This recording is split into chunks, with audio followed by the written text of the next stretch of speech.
Let's say you had a daughter, and you tried to convince her that her only strength in life is playing the violin. Would that make you the jerk? Well, we'll get into that story in just a bit. But first, am I the jerk for apologizing to my mom on behalf of my wife so we could have a smooth family day meetup? My wife and I have been married for a year and a half, and we have a 7-month-old toddler.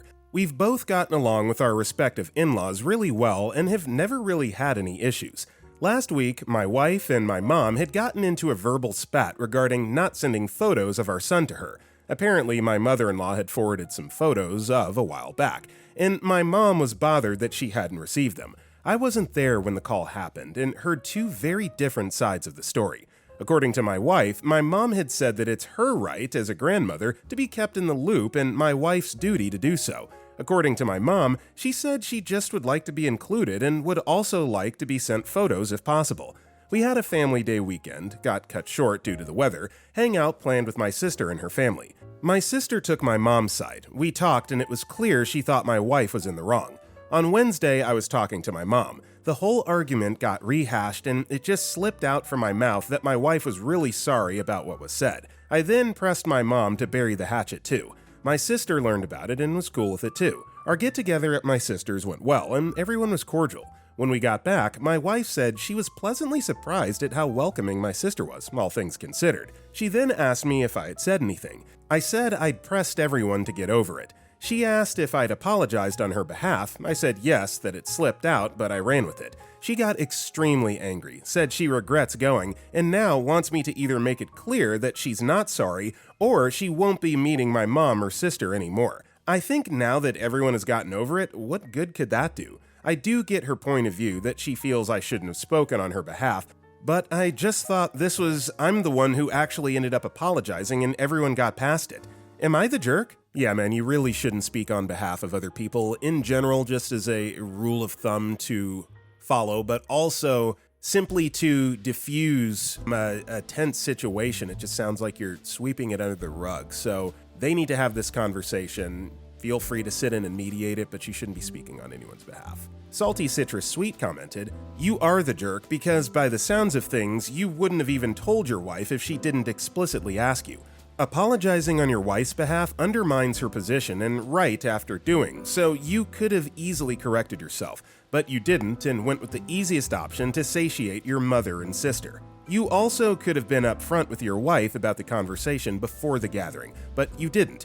By the sounds, your mother is being very entitled and wanting to be involved, and instead of having your wife's back, you just undermined her instead of fostering a dynamic where she's not expected to pander to demands that she is duty-bound to be, including her mother-in-law. Obviously, it's nice if your mother is included and in the loop, but in a natural way and not under duress or through point scoring. It's normal to expect that your wife has a closeness with her own mother, and as such, she will share more. Your mother could have gone about improving the relationship/connection/communication without all of this entitlement and pressure, to be more privy in a way that's actually pleasant.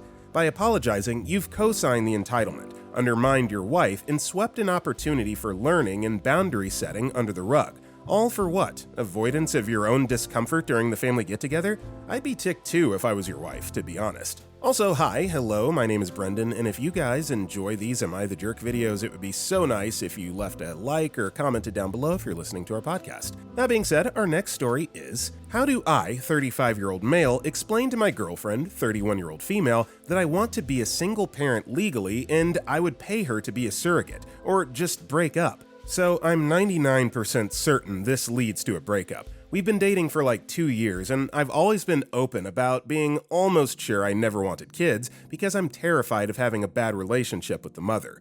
Whether it's about being used for child support, vastly different parenting styles, or whatever scenarios my mind can conjure up. It's not so much that I simply don't trust women, but rather as a man, I don't trust the system. And yes, I also don't trust people in general. I feel like if someone has a clear path to screw you over, they will. I can honestly say that even though I've always had these thoughts, they haven't affected my personal relationships with people. Her response to not wanting kids mimicked mine to a degree, but not as stern.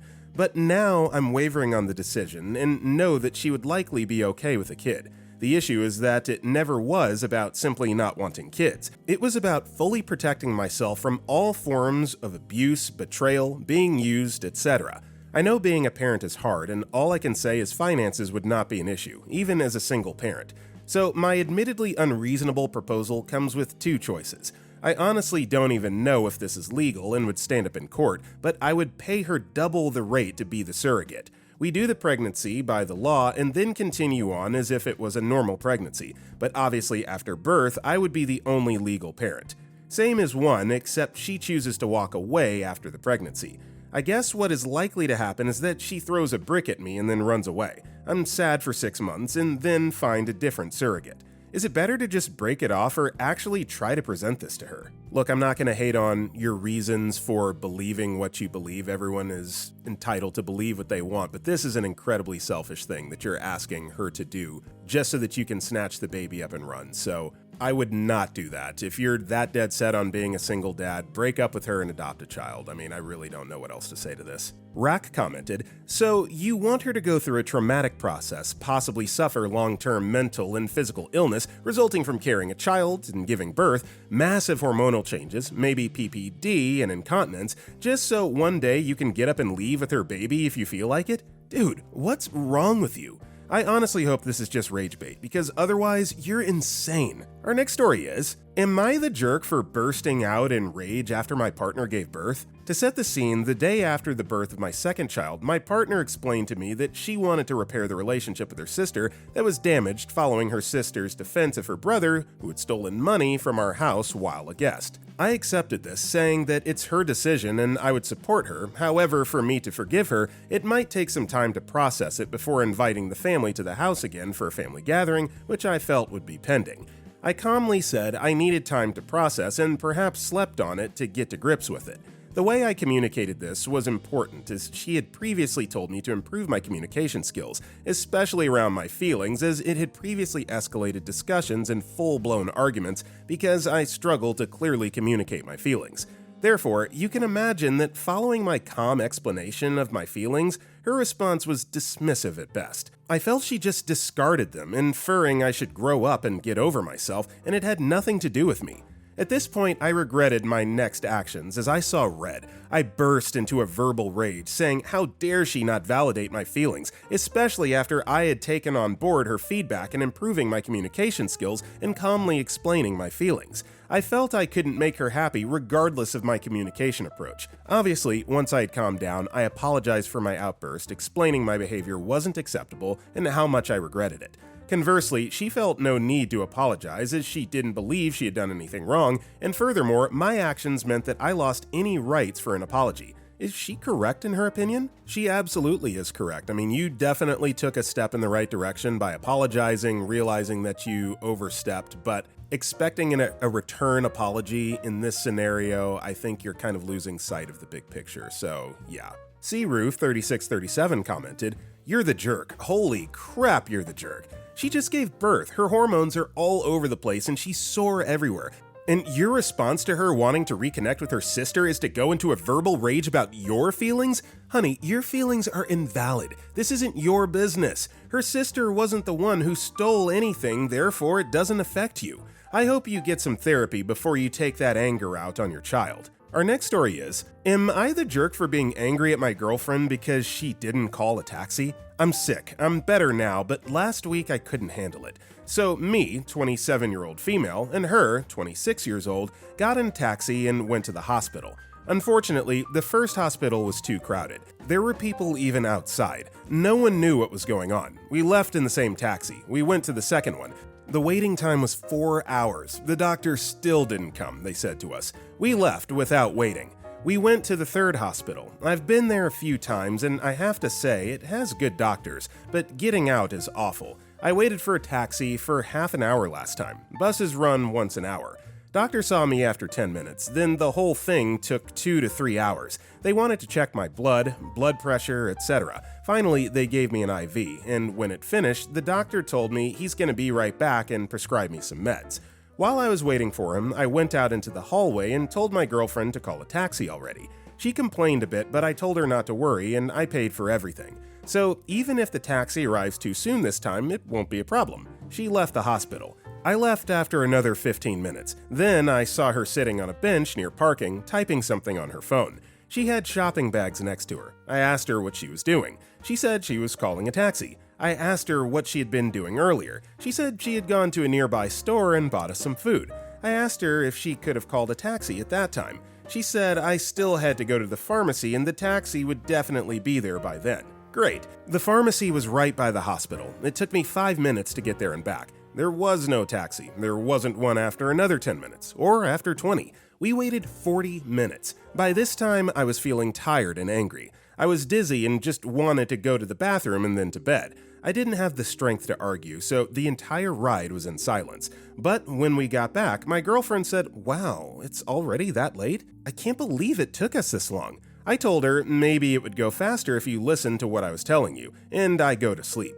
In the morning, she first didn't want to talk to me, and then, when my family arrived, she started complaining that I yelled at her, and that how was she supposed to know that it will take that long this time too? Later, when we were alone, she said that the whole situation was stressful and she just wanted to help and at least buy us some food. I replied, "I understand that you're stressed, but I literally asked you for something. You literally know that there's a long wait for any transport there, but you still chose to wait until I left the doctor's. And I was tired too, and I really wanted to go home." She asked if I was still angry, and I replied, "Just a little. I'm mostly still tired." I thought we were over it after that, but then I got a text from a mutual friend saying it was overreacted. This week, my girlfriend is still cold and keeps bringing it up. We left home at 6 p.m. We returned at 11 p.m. Edit. Okay, yeah, my girlfriend is coming back in 10 minutes. I'm waiting for her with dinner and then we'll talk. It was nice to argue, but I still have to change clothes and take a shower, so I think I'll end it here. Edit 2.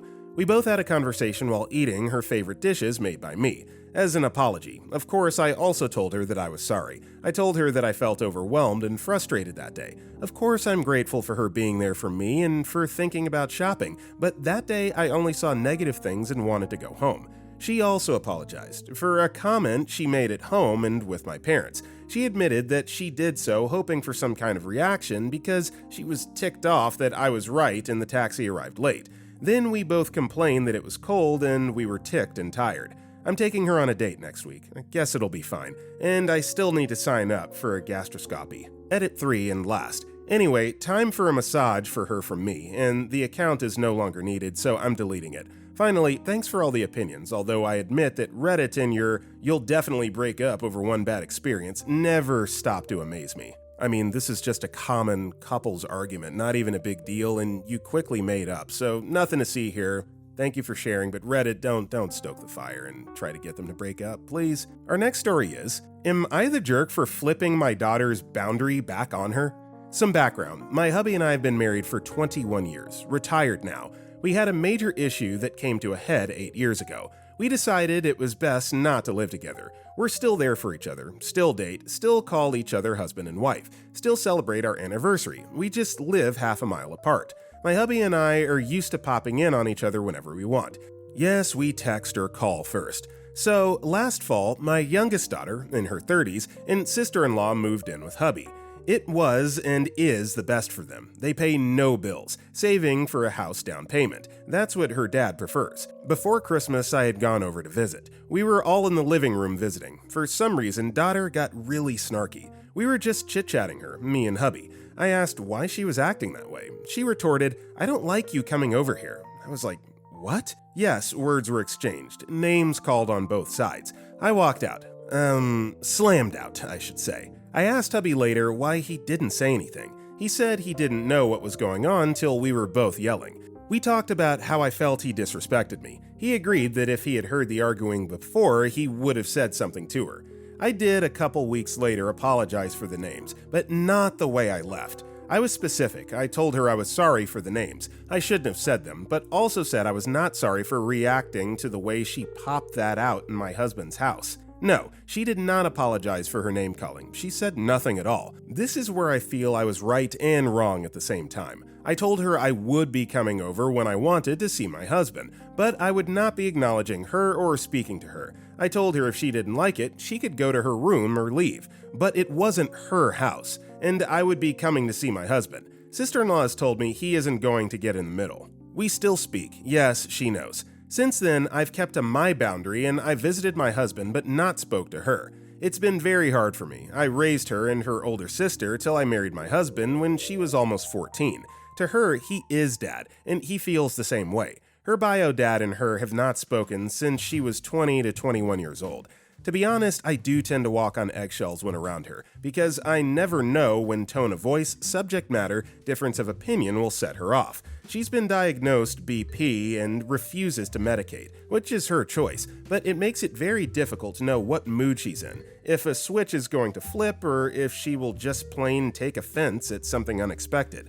I've spent years watching what and how I speak around her. The family calls her attitude, the world according to who? So am I the jerk for refusing to go by her order and sticking to mine? In my husband's house? I don't feel like I'm wrong, but have a lot of mommy guilt every time I'm there and ignore her. But I'm very tired of her dictating what, how, and when I speak, and will not quit going to visit my husband. Edit. First, I'll say to those calling me names for my reaction, people in glass houses shouldn't cast stones. No one is perfect, and I've always admitted I'm not.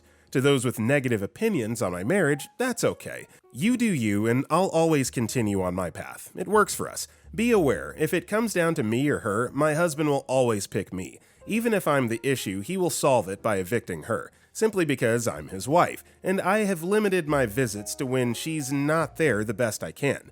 I do not want my child homeless, but I will not allow her to say I can't come to my husband's house to see him. Sorry for those who think otherwise, but no one can stop a person from having anyone they want in their home. The law doesn't work that way in this situation. It's his house, she lives there. She does not have that legal right, just as he can't stop her from having her company over.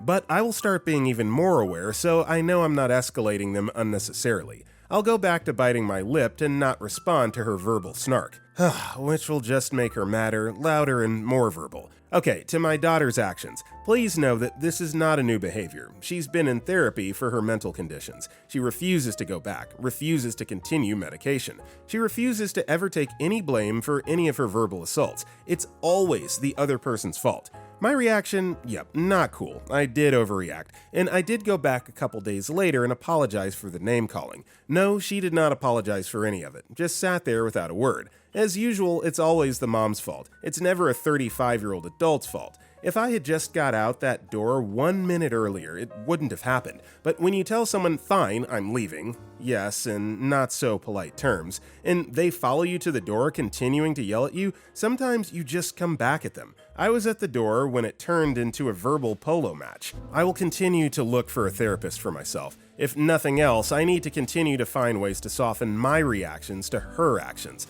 Also, to find out if I also have any of the mental conditions suggested.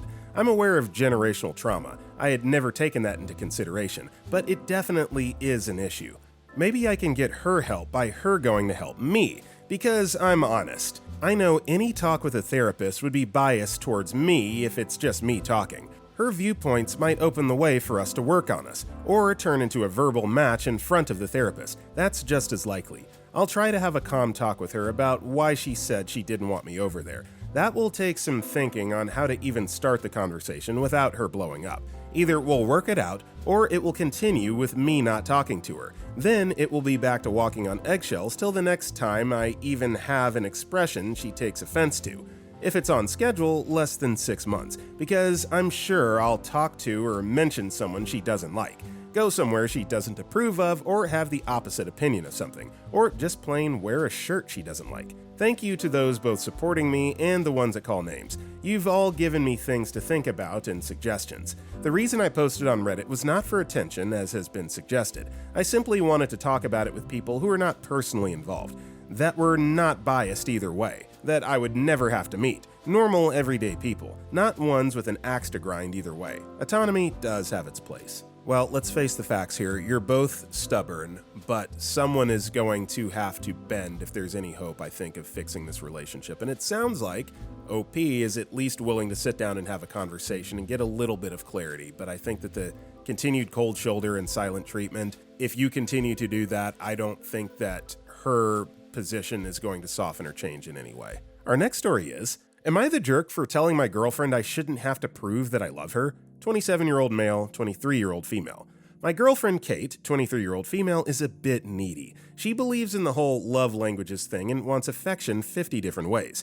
I'm not an affectionate person in the slightest. I don't like to cuddle her, say I love you all the time, or any of that. It's not that I don't love her, it's just that I don't feel the need to show it off. In the beginning of our relationship, I did the whole romantic song and dance, but now that we've been together for a while now, I don't really see it as necessary. Unfortunately, she doesn't really agree. She brought it up to me since Valentine's Day was a couple days ago. She made me breakfast and gave me a snack basket with my favorite snacks. Now she says I should have at least given her a hug or something for the effort. I got annoyed and said that I shouldn't feel obligated to do anything like that. I reminded her I'm not an affectionate person and I shouldn't have to prove that I love her, that she should just know I do. Now she's accusing me of putting in no effort, which is BS since we literally live together, and she says she feels unloved and unappreciated. I just told her that that's on her and I shouldn't have to change myself for her. Now she's just sulking and stopped being affectionate with me, and I'm starting to wonder if I was wrong. Am I the jerk? Speaking from personal experience here, when I was younger, I went through literally the exact same thing with my girlfriend at the time. You might not think you're the jerk, you might not be trying to be the jerk, but you absolutely are. She's communicating that physical touch, intimacy, and affection is important to her, and trust me, even if you don't want to do it, if you want that relationship to last, you have to do it. It's important to her. It's, something that it's not just a desire, it's a need, right? She needs that comfort and that affection. So yeah, just give her a hug. Cuddle with her every now and then because it makes her feel better about herself. Otherwise, this relationship, unfortunately, is doomed to fail. Fairmount 1955 commented, "Yikes, so you insist affection and whatnot. While she said it matters to her, it's not important to you, yet you've noticed she stopped, which should please you, right? Because you think it's just showing off, and now that you live together, that stuff should end. Here's what you're wrong for. She used her words and told you it matters to her. You told her basically you don't care that it does. And that's not how you have a healthy relationship." Our next story is, am I the jerk for trying to convince my daughter that her only strength is playing the violin? My daughter played the violin for years, but she always hated it. She wanted to quit, but I really believed she had talent and shouldn't give it up so easily. During arguments about this, I told her multiple times that her only strength was playing the violin. At the time, I meant it to push her to continue, but now she keeps bringing it up and saying it made her feel like I didn't value anything else about her. I've since told her that I don't remember saying it or that it was just something said in the heat of the moment, but she doesn't believe me and thinks I had an agenda to keep her playing. Even now, she's completely given up on the violin, and I still feel like she's making a mistake. I remind her of what she's walking away from, often bringing up how Clara, a girl she used to be in orchestra with, is so passionate about the violin and so grateful for it. I want my daughter to see that she had something valuable, but she sees it as me comparing her to Clara and trying to guilt trip her.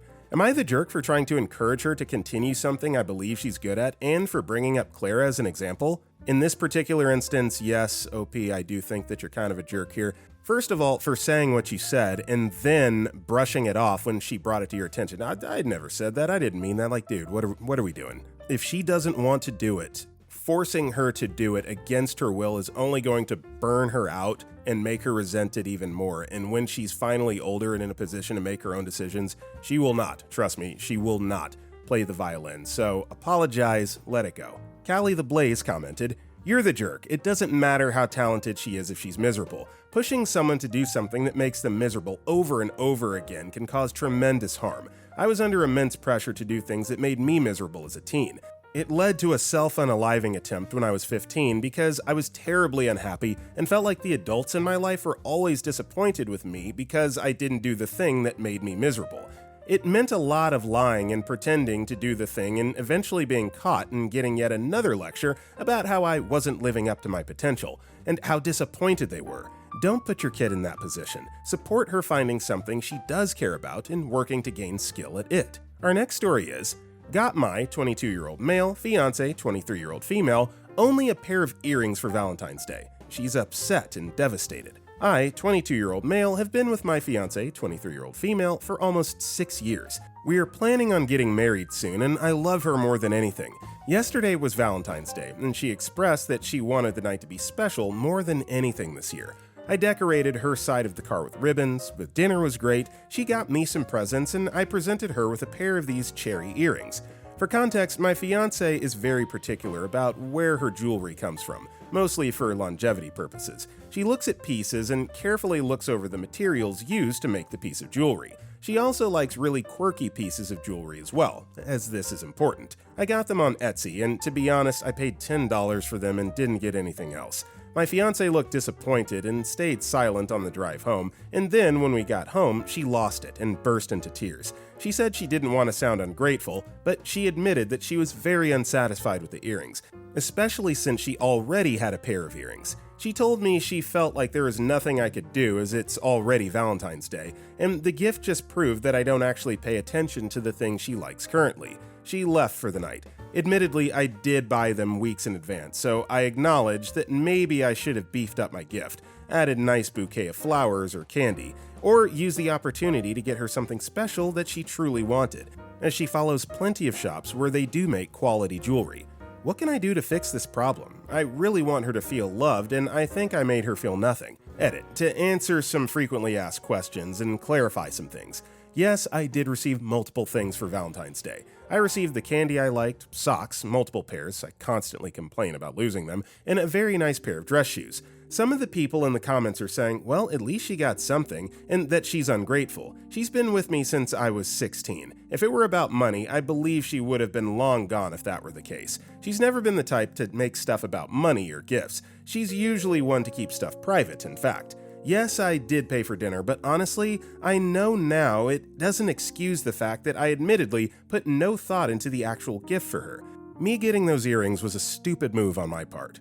Edit 2. Some of the comments towards my fiancé are insane. I don't think it's acting like an entitled brat to want to put effort into a gift. And for people saying, oh, she probably doesn't work, and that I'm being forced against my will to do things for her, or that she doesn't bring anything to the table, shut it down. She does work. Yes, she got me things. Yes, I paid for dinner. That doesn't mean that if the gift was a half-open bag of chips, she would be jumping for joy. I had the tools to make her smile, and I didn't. Well, first of all, props and kudos to OP for at least being self-aware enough to realize that he kind of messed up here. She communicated exactly what she would have liked for Valentine's Day, and, you gotta be able to do better than $10 earrings, my dude. I'm just saying. And she at least has the wherewithal to say, I don't want to sound ungrateful, but I can't hide my disappointment in this gift. So you're at least making efforts to communicate, and OP, the guy, you just have to listen and put a little bit more thought and care into it, that's all. TrueAd9694 commented, so to me, this just screams I don't really listen to my fiancé. Even though you know she likes quality, you spend $10 on cherry earrings? Our next story is, am I the jerk for expecting my brother to turn down a job offer from a place I was rejected from? So I, 22-year-old female, have done a bit of modeling. Nothing major, just product modeling for smaller clothing brands. Yesterday I had an audition for a gig, and my brother, 19-year-old male, came with me because he knows I get nervous before auditions. This particular clothing brand is pretty niche, and honestly, the style is much more in line with what my brother wears. Lots of pinks, pastels, lace, and frills. I dressed normally and went into my audition, but unfortunately I didn't get it. When I came out, I saw my brother talking to one of the employees, and to my surprise, the guy asked if my brother was auditioning. My brother said no, and the guy encouraged him to try out because he thought he'd be a good fit. I was caught off guard, but played along because the worker was still there. After the guy left, I told my brother I didn't get the gig, and he seemed sad for me and tried to console me. I figured that was the end of it, but as I was about to leave, he asked where I was going. I told him I was heading home, and then he asked, what about my audition? I was completely shocked. I didn't expect him to want to audition after I was just rejected. I asked if he was seriously doing this to me, and he just shrugged it off and said he didn't see why he shouldn't try.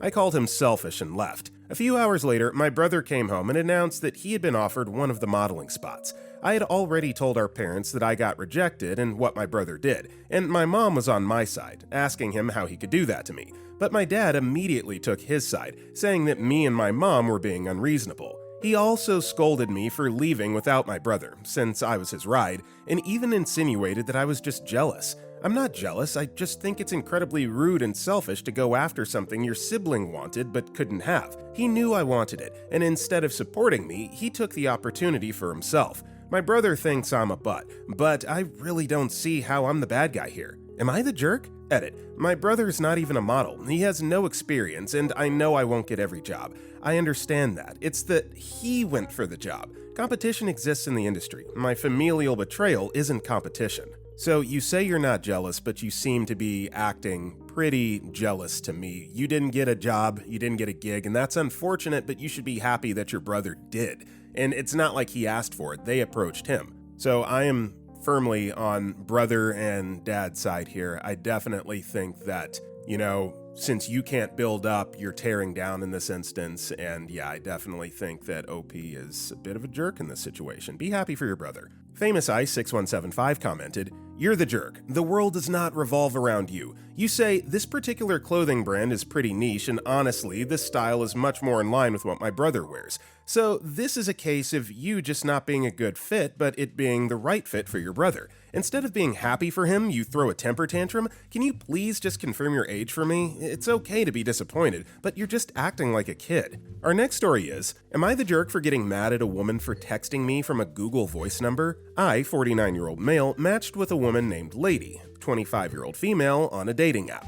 We started talking, and it seemed like we were getting along really well. After a couple of days, I asked her for her phone number. She gave it to me, and we started talking from there. We've been talking for a few days now. Earlier tonight, we were talking, and I decided to try to call her. When I did, I realized that the number she gave me was a Google Voice number. I texted her and said, "Google Voice? You can't be serious." She texted back asking what I meant. I said, "Why would you give me a fake butt Google Voice number? I don't have time for games, and I don't like wasting my time."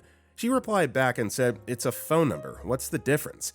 I replied and said, "It's not a real number." She replied and said, "So?" I told her to hit me up when she's serious, and she replied with, "It's not a big deal, but okay." A couple of minutes later, she texted me again and said, "Hey, insert name here, I'm really disappointed with how you reacted to me texting you from a Google Voice number. Frankly, your anger about it was a huge red flag for me. It showed a lack of trust and a level of control that I'm not comfortable with, especially at this early stage. A simple conversation about it would have been fine, but your reaction made it clear we're not on the same page. I was genuinely interested in getting to know you, but this has completely changed my perspective. I'm no longer interested in pursuing anything romantic. I wish you all the best." I replied back and said, "Baby, I can't take you serious communicating with you through a fake number. I gave you a real number, so I expected the same from you. Women play too many games over the phone and through the internet. I'm not interested in wasting my time or effort with someone that I don't even know is real. I need proof that you're real, otherwise it's pointless." She replied and said, "I said what I said." I replied back and said, "Okay, I'm sorry if I hurt your feelings, but I won't waste any more time. Have a great rest of your year." She replied back and said, "I'm not hurt at all. Plenty more where you came from." Obviously, I dodged a bullet. I replied and said, "Wow, okay." And she replied back with, "Okay." Now I'm wondering if I could have handled things differently and if it was really worth getting upset about it. I need some outside options. So, am I the jerk? Yeah, I definitely think you jumped the gun and then resorted to gaslighting when she tried to take, a mature, cordial approach. So, yeah, this was pretty much doomed to fail from the start. But yeah, I definitely think you overreacted and definitely the jerk in this situation. Reese Likes Pizza commented, "You're the jerk. 49 and 25? Yuck. Come on, dude. You don't know you're exactly the type of man she should steer clear from? How is a 25-year-old not like a fetus to you? They're brand new adults. Their brains are just barely fully formed. They don't know who they are yet. By 49, life has racked you in the balls. You've been brought to your knees. You know grief. You know loss. You've seen and maybe even felt true suffering. You are who you are because you've weathered the storms and grown in spite of them. A 25-year-old kid isn't on your level. They can't be. And it's predatory as F for you to even consider them as a mate." Our next story is, am I wrong for not inviting my daughter to my wedding after I was uninvited from her college graduation a few years ago? My ex-wife and I divorced a few years ago after I found out about her emotional affair. I initiated the divorce. I did not tell my daughter the reason because I did not want to affect her bond with her mom. All my daughter knew was I initiated the divorce and that her mom tried really hard to save the marriage. So my daughter was expectedly really angry with me. However, what really hurt me was when she did not want me to attend her college graduation. I was really proud of what she had accomplished, and I was really looking forward to her graduation and her name being called. But when she told me on the call that she didn't want me to come, I took it really hard. A couple of months later, however, she called me and apologized, and she was crying a lot on the call. She told me her mom had told her the real reason of the divorce. Apparently, her mom felt really guilty about it, especially after I was uninvited from the graduation. I accepted her apology, but it was hard to not feel some hurt from not attending her graduation. It's been 3 years since then, and I married my wife last week. It was a small, private wedding. I only invited a few of my friends and family. I did not want it to be some fancy, outlandish wedding. I debated inviting my daughter to the wedding, but I realized I still had some lingering resentment, and I didn't want her at the wedding. The wedding overall was great, and I did the father-daughter dance with my niece. Last night, my daughter called me. She was really hurt because I did not tell her I had even married, and she found out about it from some Facebook pics and videos. She was also upfront with me and told me what hurt her most was seeing the video of the father-daughter dance with my niece. I felt guilty about it because she was crying a lot on the call. I told her it was just that my niece is close to both me and my wife. My wife is my sister's best friend. I told her it wasn't a slight against her at all. My daughter then asked me if I didn't invite her because I was uninvited from her graduation a few years ago. I told her honestly that yes, I had some resentment, and I wasn't able to get over it. I also told her that it was my wedding, and ultimately I had the right to invite the people who I was most comfortable with. Dude, what are we doing, man? Who is the parent in this situation? Why are you holding a grudge over something that your daughter did to you because of something that you did in the first place? You opted not to share the details of your divorce with her, and so she had some misguided notions about why that was, and you didn't get to go to the graduation, but that's on you. And then she apologized, you seemingly make amends, but then you decide to still be petty towards your own daughter and not invite her to your wedding, not even tell her about it, and you dance with your niece in the father-daughter dance? Dude, you suck. Poyo Rick commented, "What the heck? Why wouldn't you tell a 21-year-old why you got divorced? That's on you. Then you resent her for your mishandling of the divorce? That's also on you. Finally, you don't even tell her you're married? I mean, I would tell my coworkers if I got married, even if I didn't invite them. It honestly sounds like you just don't value your relationship with your daughter." Admore707 responded, "Yeah, this feels less like justified resentment and more like punishment. She made a mistake based on bad info, apologized, and tried to reconnect, but he chose to hold a grudge instead of rebuilding the relationship. That's on him." Our next story is, "My daughter has been talking to a therapist behind my back. I overheard my 16-year-old talking to a therapist behind my back. She was talking about her home situation with my baby brother and my boyfriend. She was talking to the therapist on the phone behind my back, and I'm glad that she's getting help, but where is she getting this therapy from? She was in pretty deep conversation with the therapist, and I don't know what she needs to see a therapist about. She has a pretty good life and is not hard done by. I'm scared that she will lie about me and say something that will make me seem like a bad mom because she's known for being too honest and blunt and has no filter.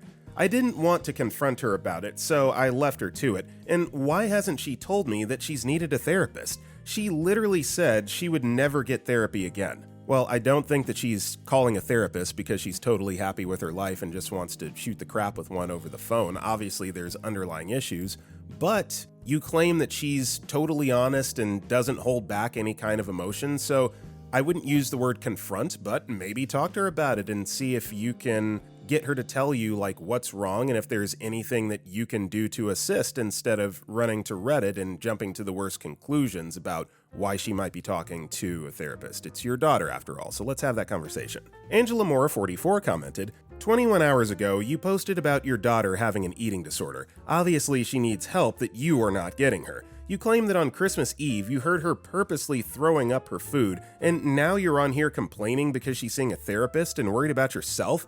Lady, your kid needs help and you fail to get it for her. Stop worrying about yourself and what your kid will say and start worrying about your actual kid. Our next story is, my daughter wants me and her stepdad to walk her down the aisle. Am I wrong for telling my daughter no? My daughter's getting married in a few months and she's asked both me and her stepdad to walk her down the aisle. I divorced my daughter's mom more than a decade ago, and I know my daughter had a close bond with her stepdad, but I just don't want to put myself out of my comfort zone anymore. I told my daughter she has to choose between him and me to walk her down the aisle. I told her I won't care if she chooses him, but there's just no way I'm walking together with him.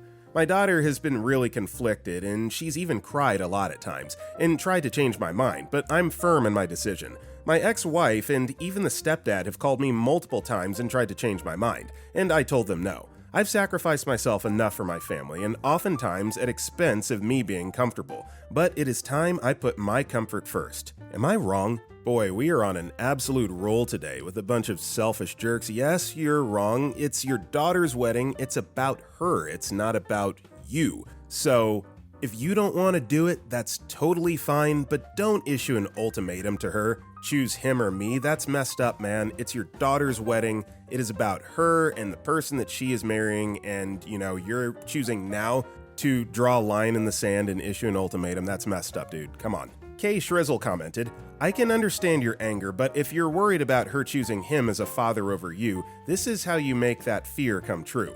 Whether or not you think her love for him as a father figure is justified, do not miss the opportunity to walk her down the aisle. You'll never have another chance to right that wrong. Your love for her is stronger than your pride, right? Grumpy Net Geek in Texas commented, as a stepdad who walked his daughter down the aisle with her biological father, I would say put your feelings aside and look at it from your daughter's perspective. She loves you both and wants both of you.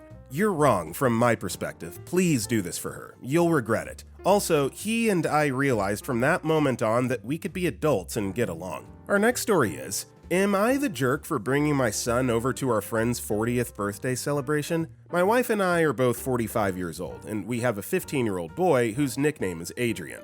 Throughout Adrian's childhood, my wife and I were often busy with work, meaning that we often had our friend, T, 40-year-old female, look after him. I'd even go so far as to saying that T was a second mother to our son.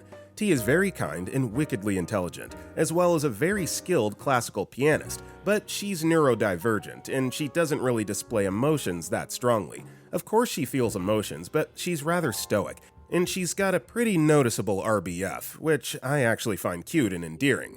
Back in 2024, T found out that Adrian had been taking a lot of pictures of her behind her back. He's got his phone filled with random pictures of the woman. Ever since this revelation, things have sort of soured between the two of them, so I sat down with her and talked it out. My wife and I are some of the few people that T can comfortably open up to, so she described to me that she feels heartbreak when she thinks about what our son might be using those pictures for. On the other hand, she reaffirmed that she is as vested as ever in Adrian's mental well-being now, and that she still wants to reconcile with our young man that she helped raise. So earlier this month, we didn't tell T, but we brought Adrian along to her place for her birthday celebrations. She smiled and said hi to all of us, so I thought we'd all get along for the night. We asked T to play something on her piano for Adrian, just like she did when he was younger, and this was when things took a turn. I can read her very well, and at that point I could tell that she was trying not to cry.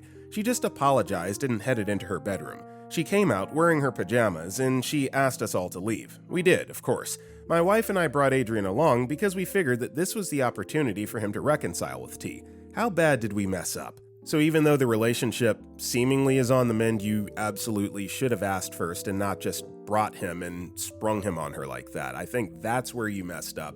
So at least you cooperated, you left when she asked you to leave, but surely you see the error of your ways now. Frankenstein's Kid commented, "You're the jerk. So you and your wife brought an uninvited guest to her birthday party, a person who violated her trust and caused her heartbreak no less, and then tell her to entertain him? Why the heck would you do that? If you want to help reconcile their relationship, how about first you tell Adrian to apologize? Did you even tell him the consequences of his action? 15 years old is old enough to know right and wrong, to know boundaries. Whenever T is ready, she'll make her move on her own. T was the one who was heartbroken. She should be the one to make the final decision, but instead, you both decided you know better." Our next story is, would I be the jerk if I dug up my father-in-law's dearly departed dog and sent the bones back to him piece by piece? This sounds insane, and I'm okay with that. Let me set the stage for why I believe such extreme measures are needed in this situation. My father-in-law asked to borrow my car for what was supposed to be a 5-minute trip to the gas station. He didn't come back. Hours pass, and no calls or texts are being answered. We had a pretty good idea that he had driven to a city 30 minutes away for some illegal extracurricular activities, as this was his MO before he came to live with us and committed to months of sober living. I called the cops the next morning, reported it stolen, and pressed charges. The police set to work tracking my car through traffic lights, and about 9 hours after I reported it, they had found him. Cops called me, and I hurried to meet him at the location of my car. There, I was told by officers that he was pulled over turning onto a well-known high-traffic neighborhood for all his favorite extracurriculars. The cops found a laundry list of debauchery in the backseat of the car I drive my 4 young children to and from in. There was a hooker in the front seat with him, and strewn across the back seat was Fenty, crack, paraphernalia, condoms, and the hooker's feminine hygiene products. Both were arrested. Her on warrants related to her career, and him on charges I had pressed on him that day, and the ones he incurred from the findings in the car. He spent the weekend in jail, and I had to deep clean my car so my kids didn't get an STD or accidental overdose from sitting on the seats. He called my brother-in-law, and on speaker with my husband there to hear, said, quote, "Can't believe I had to spend the weekend in jail because of unreasonable people." Unreasonable? The icing on the cake was the text message my sister-in-law sent my husband, stating, quote, "I can't believe you let your woman send dad to jail. You know he's never stolen anyone's car." He let me press charges? Oh, no. He doesn't let me do a dang thing. I do what I dang well please. He endangered my kids, disrespected my husband and I, caused destruction to property that wasn't his, and is now running his mouth that I'm unreasonable and pulling other family into it to shame me? Well, it has me thinking that I should be actually unreasonable. Last spring, he put his dearly departed dog to rest in a 4x6-foot hand-built Home Depot coffin. I'm thinking I don't want any reminders of this man tainting my property any longer. I also think he would appreciate having access to his dear old friend again, for mourning purposes, considering he's trespassed from my property and can't visit the grave. To me, it seems perfectly reasonable that he'd miss his best friend and want him back, and sending it all at once would be expensive shipping, of course. So, piece by piece is more economically feasible in the long run. Tell me, would I be the jerk? I mean, this guy did you dirty, no doubt about it. I think sending pieces of a deceased dog, one at a time is a little sadistic, maybe crossing the line just a smidgen. I mean, it's more like petty revenge than anything. You have every right in the world to be ticked off with this person. I just don't know about sending dog bones. Come on. Southern Interest 347 commented, "Yes, you're the jerk. Sending someone's buried loved one piece by piece, even furried loved one, is perverted and borders psychotic behavior. Ultimately, this is your husband's father and your children's grandfather, so don't scorch earth. Put it in perspective. Your father-in-law is battling addiction, and when he's in his addiction, he's not trustworthy. Hopefully, he can get some help. The court may mandate a drug court intervention. Good luck." Our next story is, am I wrong for not allowing my ex-wife to taste the birthday cake of our daughter? My ex-wife and I divorced a couple of years ago. The divorce really hurt me because I loved my ex-wife, but she was the one who wanted the divorce. It took me some time to process everything once the divorce was finalized. My ex-wife did later apologize for how the whole thing played out, and I accepted her apology, but that was also when any remnant of feelings I had for her completely dissipated.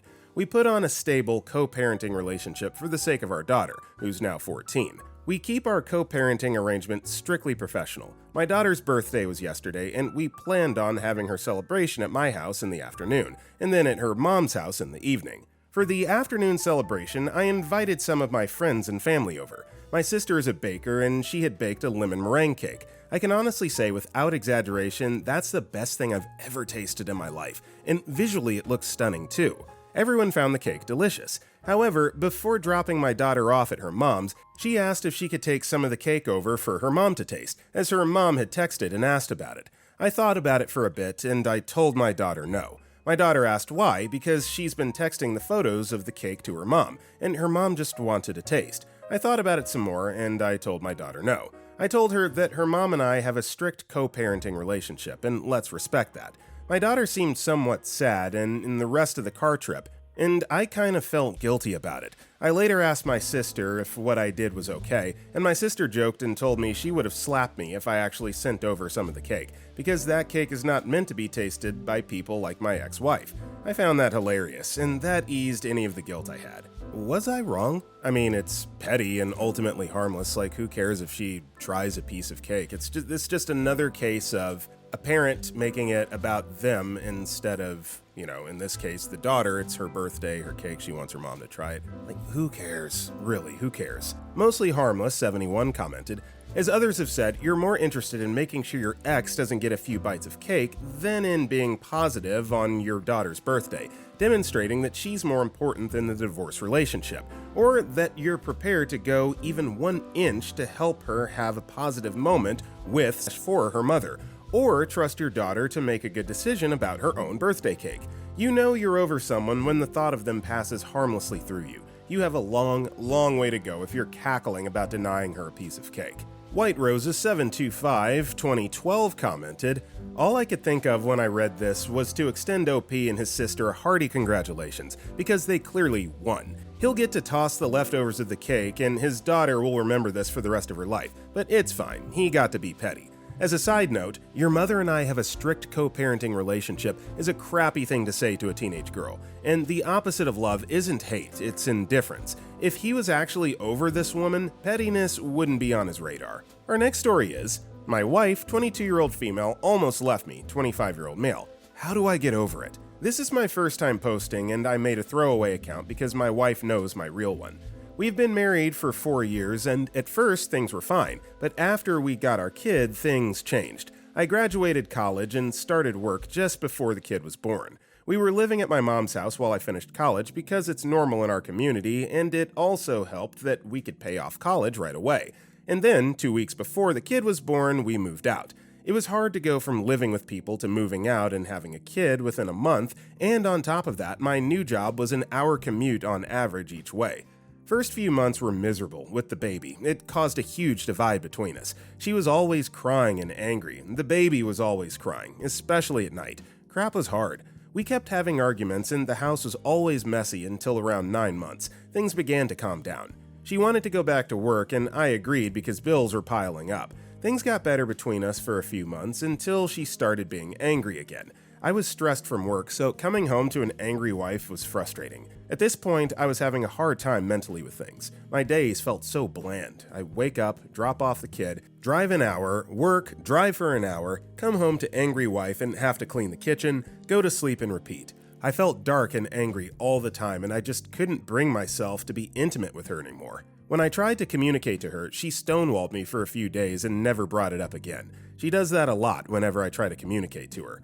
Anyway, by 2 years, the kid was getting really cranky and hard to handle at home.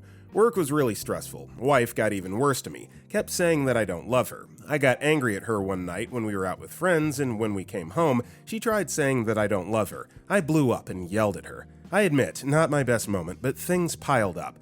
The next day, she told me she wants to divorce. I instantly start crying and asking her why, but she wouldn't tell me. I begged her to stay, and she did, but things don't seem the same after that. She quit her job and started her own small business, which I thought would be a good thing because she was always stressed from work, and also maybe laundry would get done consistently now. But she was the same, if not worse. She sleeps in every day, doesn't clean the house at all, and expects me to do it. Expects me to do the bedtime routine. She never asks how I'm doing, and when I talk about it, she doesn't really listen. It feels like she's a stranger. I don't know what to do. She feels like a different person than the one I married. After she tried to leave, I'm terrified she's going to actually leave, and I've been so anxious lately. What can I do at this point in our marriage? Couple things to unpack here. Number one, you've admitted that you grew to resent her because you're stressed out with work, baby, obviously stressful, children are difficult to raise, and you didn't want to get intimate with her, and then when she finally popped off and said she wanted a divorce, now you're trying to 180 backpedal and start crying and beg her to stay, and I have to ask you, why are you trying to force it to work when you just admitted that you resent her, you don't want to be intimate with her? Like, these are things that you do with your wife, so why are you trying to make it work when clearly it's not working? That would be my question. Maricopa 888 commented, she feels like a different person than the one I married. That's because she is a different person. She was 18 when you got married. This means she hadn't even begun that rapid period of growth and change as people transition into full adulthood. Even at 22, she has 3 to 4 more years. Then comes the pregnancy, which was a mistake because the two of you weren't ready for it, either financially or emotionally. I could add more to this, but I'll stop here. None of this implies you're a jerk because you aren't. It's just too many big mistakes are hard to recover from. I'm not sure what to suggest, except it would be very helpful if you have an older adult in your life who can guide you in next steps. Just as one example, you say you're terrified she'll leave you, but have you ever asked yourself why? This doesn't sound like a happy, healthy marriage. Our next story is, am I the jerk for lying to my girlfriend about the fact that I can ice skate? Specific ages aren't relevant, but we're early 20s. I started ice skating about 8 years ago after watching Yuri on Ice, cause that's just the type of autist I am. I see something and then I want to do it and become that character for a while. It turns out, ice skating and figure skating is pretty fun, even just as a casual. I've been doing it for 8 years and I'm pretty proud of myself for sticking to an active hobby. Anyway, this all started a year ago, when my very new girlfriend of the time watched Yuri on Ice and wanted to go learn lessons. I hadn't told her I was into it yet because I was afraid of having such a girly sport as a hobby might make her think I was gay or something. Like I said, we'd been dating for only a few weeks. Knowing what I know now, I never would have bothered with this charade. But yeah, we ended up going to the ice rink. I requested that people pretend they don't know me since I'm a regular there, and I began to relearn ice skating. All was good, we were having fun, I was amazing at ice skating, we loved each other. I feel like this has legitimately bonded us because now we diet together, we exercise together, we practice together. This isn't a sport, we're never going to compete in a tournament, but we compete against one another. Sometimes she learns something before me and vice versa. Now the cat's out of the bag. My brother offhandedly mentioned it, and I guess he never got the memo. Or forgot because when I said we were coming up on our 1 year, he said, "Haven't you been doing it since high school?" Now my girlfriend is ticked off at me. She said I had betrayed her trust and have been feeding her a lie, that the past year has felt like a lie. She said she knew it was fishy. She had doubts that I was really as fast a learner as I was, but that nobody would fall in their butt that much. I'm just being crazy. She said I was crazy and that the staff are crazy for never mentioning it. I made the mistake of telling her I asked them not to, and she got even more mad. She hasn't answered any of my texts in the last week, and I don't know what to do. Lying is bad, and I can see how this can cause a serious ripple when it comes to trust. Her biggest hobby, and I've been lying about my skill level, but that doesn't change everything else. The emotions we felt don't change, the passion doesn't change, and ice skating is still the only thing I lied about. I did struggle at the gym. I did struggle with the diet for a while. I chose to let her decide our new diet since she cooks a lot. Maybe this is also a problem with the autism, but is a lie to spend more time and share something really that bad of a thing? Did I waste a year of this relationship by pretending to be an amateur ice skater? Am I the jerk? Well, I'm not really sensing any remorse here, so that's never good. I mean, you lied, and you got caught in the lie. Is it a harmless lie, a white lie in the grand scheme of things? Yeah, I would say so, probably. Why didn't you just tell the truth about it? It just kind of speaks to some insecurities that you had up front, but when you're dating someone and have long-term plans of being with them, those are conversations that you just have to have. You can't hide stuff like that from your significant other. Facetious Tomato commented, "You're the jerk. Let me rephrase your post and see if you agree. I lied to my girlfriend in an ongoing and elaborate way, bringing multiple other people in on the lie because I was insecure in my masculinity. Am I the jerk? Yep, you are." Space Dinosaur 131313-1 commented, "This is the best summary, but OP doesn't want to hear it. Every interaction was a lie, every shared win. The girlfriend also learned that he could elaborately keep an ongoing lie going during interactions and loop other people in. Everyone was lying to her. She must be having a real Truman Show moment, honestly. I feel like not only would I never trust OP again, it might be hard to trust anyone for a little while." Alright guys, that's all the time we have for today. If you enjoyed today's video, don't forget to give it a like and comment down below, and if you want to check out any of our other videos, click the video on the right. With that being said, I'll see you all next time.